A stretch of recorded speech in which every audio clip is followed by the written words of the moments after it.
As a company director, you have two main ways in which you can pay yourself. Remember, you don't work for free.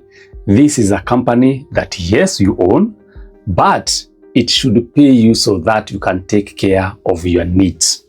Now, how do you pay yourself from a company that you own? There are two main ways. You can either allocate yourself a salary, that every month you will be drawing a salary from this company. Or number two, you can work, and then at the end of the day, once you do the financial statements, you allocate or distribute dividends to yourself. Of course, dividends are distributed from the profits of a company. Now, let's assume you are a very organized director, and at this point, you have already started making arrangements on how you will pay yourself for the year 2026. And this question is before you.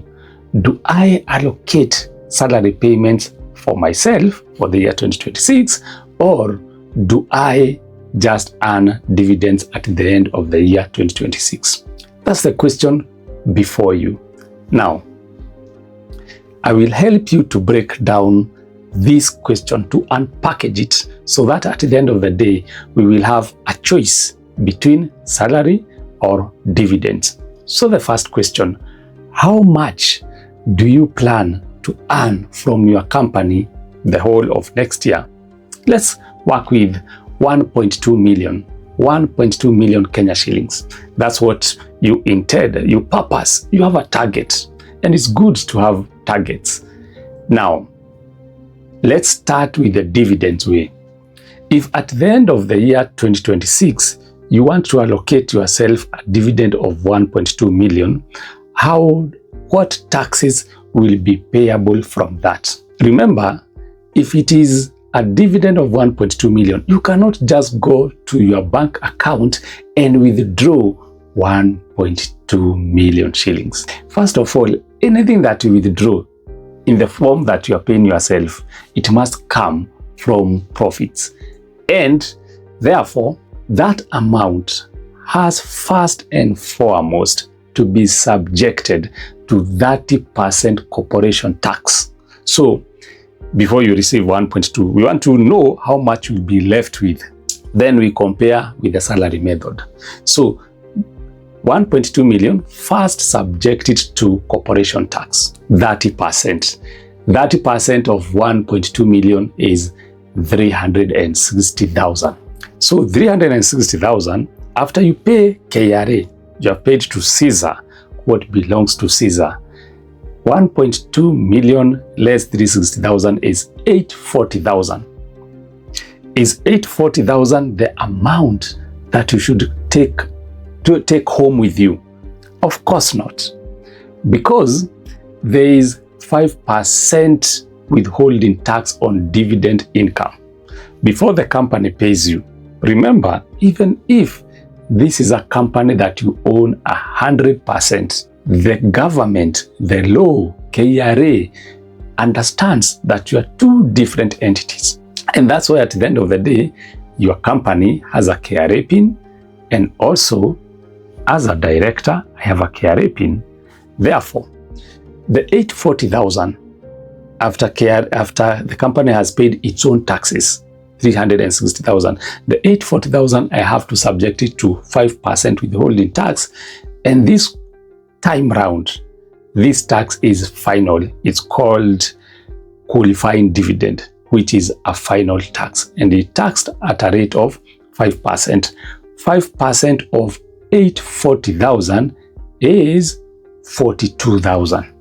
So 42,000, before the company pays you the dividends, it has to retain 42,000 and remit it to KRA.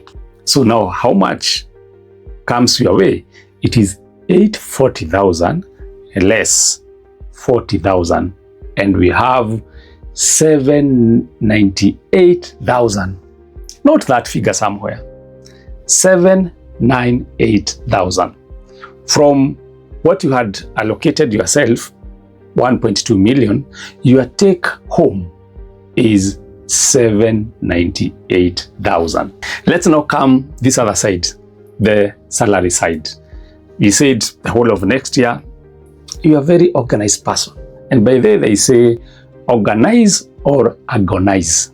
Organize or agonize. And is planning to fail. So what you are doing by saying 1.2 million next year, it's a good idea. No, the salary way. 1.2 million is what you are allocating yourself for a whole year. But if it is a salary way, let's divide this 1.2 million by 12 so that we can see how much will you be paying yourself per month. It's a good figure. 1.2 million divided by 12, it's 100,000 per month. Is this 100,000 the amount of money that you'll be taking home with you every end of the month? Why? Because this 100,000, first and foremost, you have to deduct SHIF, Social Health Insurance Fund. Some people call it SHA. 2.75% of 100,000 is 2,750. Deduct it first. Let's come in levy. At what percent? 1.5%. 1.5% of 100,000 is 1,500. Deduct that. Let's next the big elephant in the room. NSSF, National Social Security Fund. This is the amount of money that you will receive or will come your way after attaining the age of retirement, which is 60 years in Kenya. So 6% of 100,000 is 6,000. So you need to deduct 2,750, that is SHIF, 1,500, that is housing levy, and NSSF at 6,000, and all that, it gives you to around something like 91,000. 91,000 is what now you subject to pay as you earn. That's what you pay as you earn on. You don't pay as you earn on 100,000. No. Why should you pay on 100,000 and this other amount, SHIF, NSSF, and housing levy? It is not your money. It's government. It's money that has already been deducted from your pay. So once you subject 91,000 to the graduating tax scale, say the first bracket is if you are earning between 0 and 24,000, you are taxed at a rate of 10%. Anything that you earn above 24,000 to 32,333, you are taxed at the rate of 25%. And anything that you earn above 32,333 up to now the 100,000, you are taxed at the rate of 30%. So the pay as you earn that you will pay is about 20,000. I've computed for you to make it easy. I will ensure that I provide something on the screen that you can see. 20,000. So everything from the 100,000, you deducted SHIF, housing levy, NSSF, and now pay as you earn, it is coming to around 71,000. 71,000 is what you carry with you home at the end of the month. But now, there's a twist here. Remember, this is a company that you own. You're both the employer and you are an employee at the same time. Why? Because this is a company that you own. And every other time you are paying NSSF, there is a contribution by the employer and there is a contribution by the employee. So 6% of 100,000. But again, the NSSF, we don't say 6% of 100,000 because we have two tiers. We say the first any income that you earn between 0 and 8,000, it is charged NSSF at the rate of 6%. That money has to be paid to the NSSF at the rate of 6%. Another amount, the other phase is anything that you earn before 8,000 to 72,000. It doesn't go beyond 72,000. We are implementing a phase for NSSF. So right now, the maximum amount of money that you can be taxed for NSSF is 72,000. And therefore, it's like we are saying 6% of 72,000 which is 4320. So 4320, you are deducted as an employer and also as an employee. So you remember we were at 71,000, where we had deducted the NSSF for the employee, the housing levy for the employee, we deducted the chief, the pay as you earn 71,000. But now we are saying, since I'm also the employer, because this is a company that I own, I pay twice. I pay NSSF and housing levy twice. So 6% of the 72,000, because per limit you can pay for NSSF is 4320. Then 1.5% of 100,000 is 1,500. So when you add 4320 plus 1,500, it is giving you around 5,800. This 5,800 we can summarize it into, or round it off to 6,000. So 71,000 less another 6,000, and you are left with 65,000. You are left with 65,000.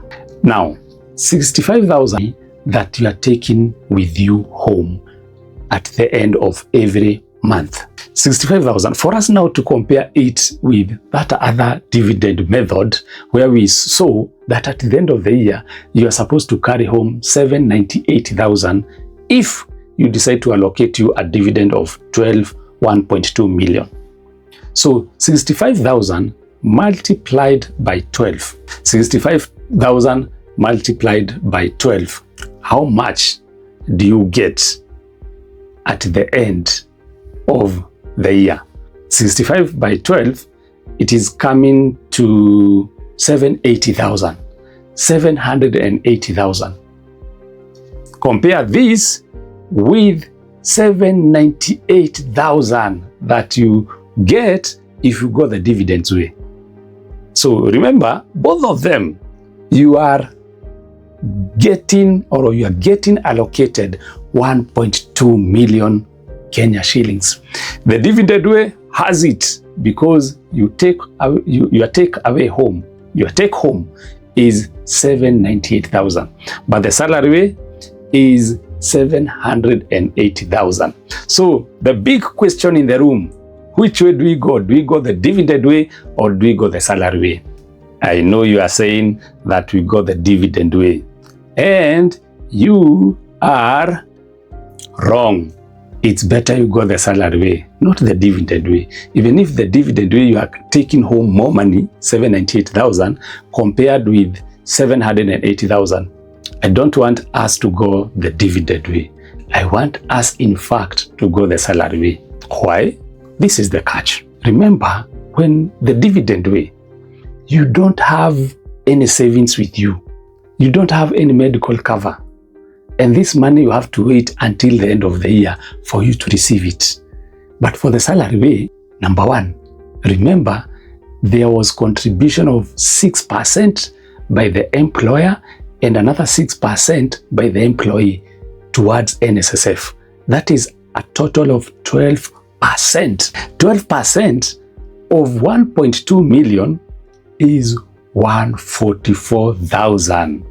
This 144,000, it's not money you can touch right now, but it is saved somewhere for you by the government of Kenya, NSSF. So you can imagine 144,000 in 10 years time, that is 1,440,000. 1,440,000. That is money that has been saved for you by the government of Kenya. But the dividends way, per year, you are not getting any savings. Pay as you earn, 144,000. Something better, or to make the deal even better, this is the real deal. You have insurance cover. The chief, and as much as there's a lot of debate that chief is not working, chief this, chief that, I've seen chief paying for people, for patients, even for some people are near and dear to me. So you have health insurance of under chief when you are paying yourself through the salary. And there's something else called time value for money. Time value for money. For dividends, you are only waiting at the end of the year so that you can get 798,000. But for the pay as you earn way, January, you get your 65,000. February, you get your 65,000. Every month, 65,000. Now, let me tell you, this 65,000, if you invest it even by buying money market products, instruments, this 65,000 by the end of the year, it will be more than 70,000. The 65,000 for February, again. So there's even an aspect of compounding investing. So the 65,000 that you are receiving on a monthly basis, cumulatively at the end of the year, by the time this other person is getting 798,000, your money will be more than 900,000. That one you can take it to the bank, because there is a concept in finance called time value for money. That the money, a shilling today, is worth more than a shilling tomorrow.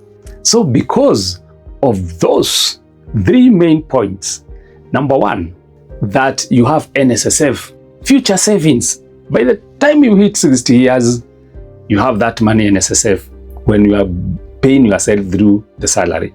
The dividend way. Number two, health insurance. The pay as you earn is paying for you the health insurance. The dividend way. Number three, time value for money. The money that you receive today is better, is more valuable than the money that you will receive tomorrow. So because of that, I go for the pay as you earn way, the salary way. So stop asking yourself that question. And you're thinking that, no, I don't want to pay these taxes. I don't want to pay as you earn. I don't want to pay a SHIF. I don't want to pay NSSF. Let me pay myself, instead of paying myself 100,000, I will only pay myself 20,000. Wrong. The best method, as we have seen, the both of us, is that pay as you earn is more superior than the dividend way. So when you are making such a decision, don't only go for which one you are paying less taxes, because in fact, the one for dividend you are paying less taxes, so to say. But look for other benefits other than just checking for tax efficiency. In the case of the pay as you earn, you have the savings that you will receive in future, you have health insurance, and more importantly, you have the ability to save the money and invest the money. So now you know. And when you know better, I expect you to do better.